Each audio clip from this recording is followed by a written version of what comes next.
some of the things to think about as you're planning your week are, first off, what are the external commitments that I have? When do I have to be in class? When have I told my study group that I'm going to get together with them? Date night. When does my SO expect me to be with them?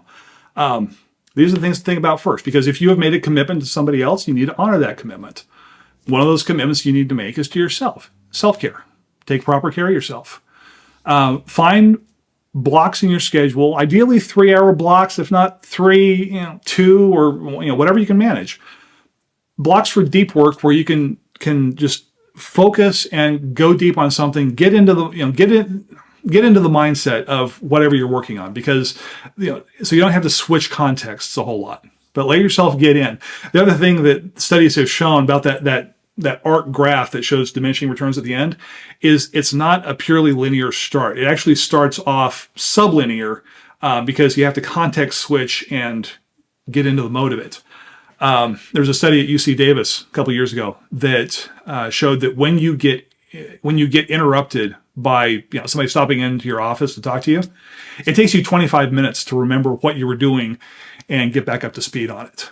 So find time where you can be uninterrupted and do the deep work that is going to help you achieve your results faster. I like scheduling a breakout block. This is an idea that I got from the 12-week year. It's based on the name of the author. But the idea behind a breakout block is it's like a 3-hour block in the middle of your week where you just go do something that is completely not work related. In college, it's very easy to do this. When you have a 9-to-5 job, it's not as easy. But I realized that, if I tell work that, I'm going to take a 2-hour lunch today, they really don't care. And so Wednesdays at 12 o'clock, I usually have a golf lesson. Sometimes it's a 2-hour lesson because I'll actually go out and do an on-course lesson and finish the 9 holes. And then the other thing to look for are gravel beds. Gravel beds are, gravel's not the big rocks that make a difference. They're the small rocks, the little things in quadrant 3 that you need to do. They tend to be dinky little things that only take like 5 minutes, maybe. And if you can find a way to concentrate those tasks into a dedicated time slot where that's all you're doing, then it gets the gravel out of the way so that it's not breaking up your deep work blocks or your external commitments. I had 2 classes once back to back. They were half an hour apart, but it only took me 30 seconds to walk from one classroom to the other one.